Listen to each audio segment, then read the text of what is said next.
কবিতা আমার দুর্ভাগ্য। আমাকে চিনতে পারেনি কেউ, সততার শিখা নিয়ে দুই হাতে হেঁটেছি কত দুর্গম পথ। উন্মত্ত সাগরে সাঁতার কেটেছি জীবন পারাবারে। ভোরের কুয়াশা গায়ে মেখে হেঁটেছি রাঙামাটির পথে পথে। সাঁঝের বেলায় নৌকায় পাল তুলেছি উজানে নদীর বুকে। অনেক শুনেছি উদাসী ভাটিয়ালি গান পথহারা মাঝির মুখে।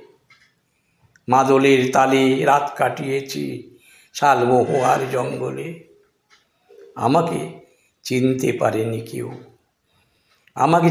পারেনি কেউ, উপহাস করেছে আমার লেখাতে।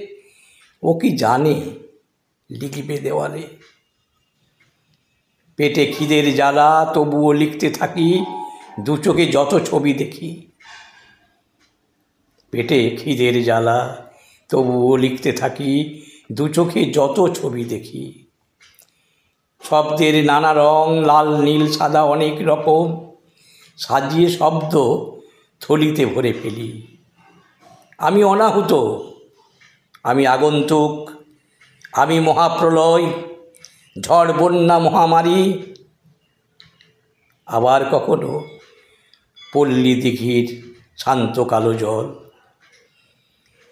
আমি শব্দ ভেঙে চুরে লিখে দিতে পারি মহাকাব্য। আমাকে চিনতে পারেনি কেউ, এটা আমার দুর্ভাগ্য। আমি শব্দ ভেঙে চুরে লিখে দিতে পারি মহাকাব্য। আমাকে চিনতে পারেনি কেউ, এটা আমার দুর্ভাগ্য। কণ্ঠে ও কলমে অজিত কুমার দে। নমস্কার।